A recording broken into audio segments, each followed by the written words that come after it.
Apakah si pemain yang bernama Mariano Peralta itu cocok sama Persib? Nah, itu lagi-lagi kalau kita ngomongin soal duit ya, apa yang dikasih Persija, Persib pasti bisa nyamain. Ya. Nah, tapi makanya yang agent ini saya nggak tahu masalahnya di mana. Kalau misalkan masalah duit ya, saya yakin nih yang deketin dia kan misalkan Persija, Persib. Ini tanpa mengecilkan Borneo ya, tanpa mengecilkan Borneo. Ini dua klub ini, saya tuh tahu menawarkan tuh bukan lagi 2-3 kali lipat, di atas 5 kali lipat apa yang didapetin di Borneo. Peralta di Borneo. Jadi kalau masalah uang tuh udah aman, bukan udah masalah. clear gitu ya. Jadi kan ngomongin fasilitas sama mungkin kans dia nih untuk etalase di Asia ya. Itu kan Persib yang punya ya. Itu jadi daya tarik lah. Jadi saya kira gini, kalau ngomong harusnya yang dia ambil yang Persib gitu aja. Jangan main di AC Milan, di Real Madrid tapi kalau kita lihat finishing dia itu berkelas lah, berkelas ya. Ole ya. Ini kan menjawab tentang striker kita yang susah masukin ya. Zamannya Ole finishing peluang dikit, kalau dia yang megang dapat kalau Ole gitu ya. Nah, makanya kalau saya ya jujur ya, kemarin ketika dengar dia katanya dapat tawaran ya, udah sampai Fortuna Sittard. udah. Katanya sih udah tinggal peresmian nih. Kontrak 2 tahun sama opsi perpanjangan 1 tahun. Saya aminkan gitu. Jadi walaupun saya Boboto ini maksudnya gini nih teman-teman Boboto ya, kalau kita ngomongin sepak bola itu kita jangan cuma ngomong masalah ego, yang penting Persibnya jago, yang penting Persibnya diperkuat. Enggak, kita harus ngomongin kadang-kadang kepentingan lebih besar kan. Bisa aja Persibnya lebih jago, tapi juga untuk bangsa ini kepentingannya terjaga. Salah satunya adalah mendoakan biar Ole dapat klub yang bagus di Eropa dan sering main. Maksud saya gini, maksud saya kan saya juga kan kita nggak ngomongin dapat klub di Eropa tapi nggak main. Enggak, yang kita harapkan kan dapat klub di Eropa, menit bermain, dapat terus. Karena kan salah satu yang membedakan itu kan kalau mereka main di Eropa di liga terbaik kan jam terbang ya. Jam terbang, terus cara menghadapi tekanan pemain luar negeri gitu. Jadi kalau ada argumen tapi kan kembali ke dalam negeri juga membantu klub meningkatkan peringkat di Asia. Itu second opinion lah. Ini kembali ke harapan awal. Kenapa sih mereka dinaturalisasi? Jadi itu nggak ngomongin aturan FIFA, nggak ngomongin peringkat liga, itu ngomongin hukum nasional gitu. Undang-Undang Kewarganegaraan pasal 20 gitu. Betul Kang. Ini selain Ole Romeni, kata OR nih merujuk ke gelandang klub Liga 2 Arab nih Kang. Namanya Oscar Rodriguez. Dia sekarang main di klub Liga 2 Arab namanya Al Diriyah. Kalau kita lihat statistiknya sih keren sih Kang. Maksudnya dia pernah main di Sevilla, Celta Vigo, Getafe, Leganes, dan juga bahkan di Madrid dia punya caps juga. Sekarang usia 28 tahun, dia musim lalu bersama Al Diriyah ini golin 9 dan 9 assist. Golin 7 dan 9 assist dari sekitar 28 pertandingan. Ini statistiknya lumayan Kang ya. Tapi melihat kebiasaan manajemen Persib nih datangin pemain Spanyol, ini opsi-opsi kayak gini terbuka nggak sih Kang? Iya ya. Cuma kan, ini nggak tahu nih, karena ini kan sebetulnya kalau menentuin pemain ya, ini kan juga ngaruh sama selera pelatih ya. Kalau pelatih kemarin katanya masih ngambang, bahkan Persib lagi mendekati, saya dengar sih ada dua pelatih yang dekat. Tapi kemarin malah datang pilihannya Igor Tolik kan, 2 asisten, makin kuat nih dia bakalan jadi head coach-nya. Nah ini tergantung nih seleranya dia gimana ya. Cuma kalau selama ini, kalau tentang pemain Spanyol ya, pilihannya Huismia kan nggak pernah gagal. Kayak Del Pino itu kan sebenarnya dipinjamkan dulu tuh ya. Dipinjamkan. Dia tetap bagus kan, iya tetap bagus juga pas kita tuh menuai gitu. Jadi kalau misalkan masalah Spanyol saya nggak tahu ya, tapi kalau misalkan seleranya Tolic, Bojan Hodak dan dia milih pemain dari pecahan-pecahan Balkan, itu teruji lah. Kayak yang kemarin Bosnia itu udah bagus lah kayaknya.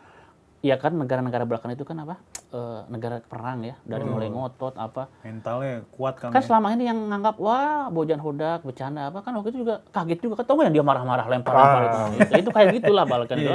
Yugoslavia, terus Kroasia ya, Serbia kayak begitulah. Memang harus ada lah. Jadi saya pikir yang kita suka dari orang-orang Kroasia ya, Balkan di Persib itu kan begitu. Mereka tuh orang-orang yang keras, disiplin kan. Zaman dia muda itu kan ibaratnya kan pertaruhan tiap hari itu mati atau hidup kan.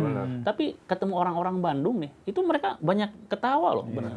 Gitu. Jadi kalau misalkan tentang pemain Spanyol ya aku sih nggak mikir bakalan deal yang gitu ya. Saya pikir seleranya Igor Tolik tetap dari Balkan, Eropa Timur gitu. Nah, ini kan juga ada satu rumor-rumor lagi yang panas nih soal salah satu pemain yang sebetulnya dari musim lalu tuh udah dikait-kaitkan sama Persib, tapi kemudian ada satu klub yang katanya sudah apa ya, menyatakan bahwa sebentar lagi akan gabung. Dan kebetulan kemarin Wahajumu bilang tanggal 10 Juli akan ada pengumuman baru. Nah, 10 ini banyak yang baca si pemain itu. Nah, apakah si pemain yang bernama Mariano Peralta itu cocok sama Persib nih? Nah, itu lagi-lagi kalau yang ngikutin konten saya kan saya kira udah Senin kemarin diumumin, makanya saya tuh kalau udah iya ada konten, saya bikin 2 konten itu juga saya udah yakin banget ya. Yang saya kaget ini kan lagi-lagi ya teman-teman, kalau kita ngomongin si pemainnya kok nggak jadi, kenapa itu jangan-jangan bukan gara-gara pemainnya tapi gara-gara agent ya, gara-gara agen. Nah, tentang agen juga nih, jadi gini, kalau di masa sekarang ini kan semua profesi kayaknya ya itu kan makin ketat ya, harus sertifikasi, harus pelatihan apa, tapi ada satu profesi yang makin longgar. Agen. Makanya kalau agen itu kalau misalkan dalam beberapa workshop saya ngobrol tuh, agen itu sekarang sebetulnya secara eksklusivitas nggak kayak dulu loh. Sekarang tuh sebetulnya perantara aja. Jadi kalau kamu punya kemampuan negosiasi yang bagus, komunikasi yang bagus, meyakinkan orang bisa, itu udah perantara. Nah, makanya yang agen ini saya nggak tahu masalahnya di mana. Kalau misalkan masalah duit ya, saya yakin nih yang deketin dia kan misalkan Persija, Persib. Ini tanpa mengecilkan Borneo ya, tanpa mengecilkan Borneo. Ini 2 klub ini, saya tuh tahu menawarkan tuh bukan lagi 2-3 kali lipat, di atas 5 kali lipat apa yang didapetin di Borneo. Peralta di Borneo. Jadi kalau masalah uang tuh udah aman, bukan udah masalah, clear. gitu. Ya, jadi Peralta juga udah pasti oke nih. Ya maksudnya kalau misalkan mau Persija duitnya sama-sama jauh dari yang Borneo itu. Betul. Cuma kan ngomongin fasilitas, sama mungkin kans dia nih untuk etalase di Asia ya. Itu kan Persib yang punya ya. Itu jadi daya tarik lah. Jadi saya kira gini, kalau misalkan ngomongin soal duit ya, apa yang dikasih Persija, Persib pasti bisa nyamain. Ya. Nah, tapi apa yang dikasih Persib sebagai plus-plusnya nih, tampil di Asia, lalu juga jaminan gelar, engagement tiada tara tiap hari, saya pikir cuma Persib. Nah, cuma masalahnya agennya ini ya, agennya kan agen rasional nih, dapat komisi dapat apa? Harusnya yang dia ambil yang Persib gitu aja. Gitu. Tapi nih Kang, kita tahu Peralta kan biasa main di posisi winger kiri, Kang. Walaupun dia bisa juga sebagai false nine atau di winger kanan.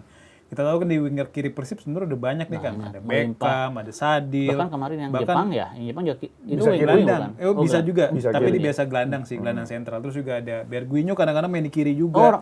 Itu Orot Mangun ya? Orot Mangun juga, kan. Orot Mangun juga bisa main di winger kiri. Berarti kan numpuk nih, Kang, di winger kiri. Jika Peralta bener main ke Persib, ini kira-kira yang terdepak siapa Kang kayak gini, Kang? Nah, sebenarnya pengertian numpuk itu kalau kita cuma main di Liga 1 doang. Ini kan ada beberapa ajang ya. 4, anggaplah yang paling ngotot kita 3 ya. Ini kan harus melimpah gitu. Jadi jangan yang harus dibuat pelatih nyaman itu ketika si pemain satu ini nggak bisa main, stoknya itu dia udah nggak usah lagi mengkondisikan, nggak usah apa.